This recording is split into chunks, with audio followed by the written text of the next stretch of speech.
Morning students. So in the previous class we have seen about the indicators. Okay, how with the help of the indicators we can identify whether the given substance is acidic or basic or neutral in nature.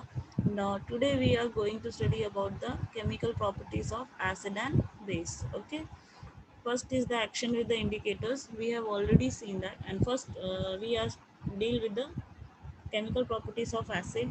In that we are going to see about the action of the indicators. So as you already studied that with blue litmus acid turns red. When you are adding acid to the blue litmus it will turn red. Okay, that was the first chemical property. Then when we are talking about the reaction with metal, so the metal reacts with acid to release hydrogen gas. Okay, the metal reacts with acid to release hydrogen gas. So here you can see that HCl is reacting with the zinc to release zinc chloride and hydrogen gas. And here also you have to note the point that not all the metals which you are having will displace hydrogen from the acid. Why so?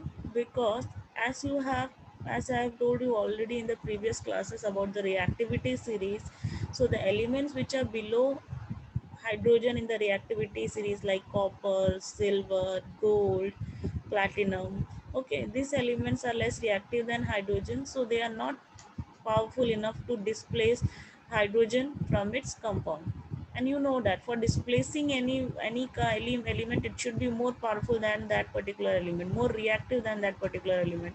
But here what happens, the names of the element which I listed here just now were all less reactive than hydrogen. So that's why these elements, that is copper, silver, gold, platinum, they will not be able to displace hydrogen from its compound, that is acid here.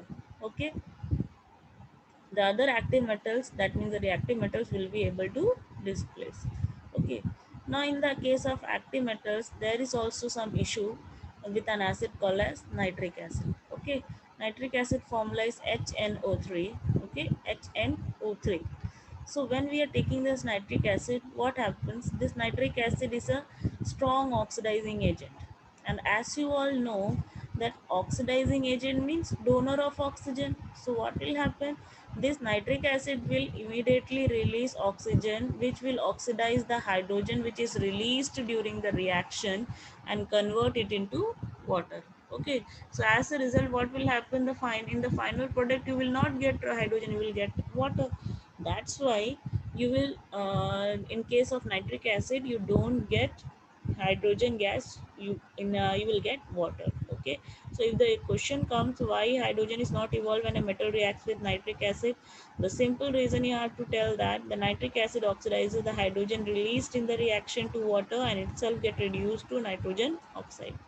Okay, clear. Then the next is the action of metal carbonate and metal.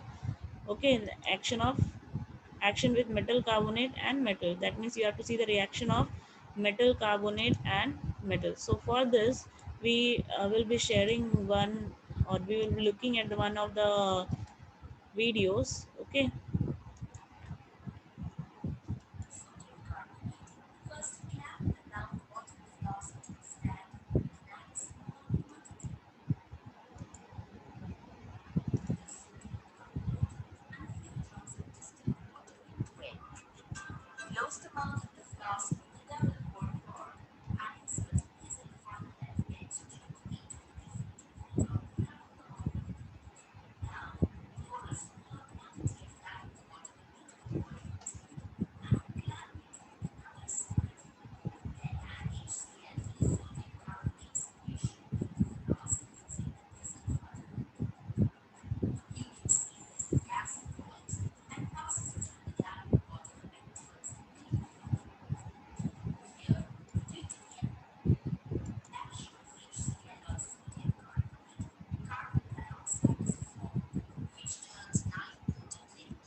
okay, so what basically why I showed you this video, because here you can see that you have taken sodium carbonate which is a base, and to this base when we are adding HCl, what is happening, gas is released, that is carbon dioxide is released, which when passed to the lime water it turns into milky in color. Okay, it turns milky in color. Clear? So that is the thing.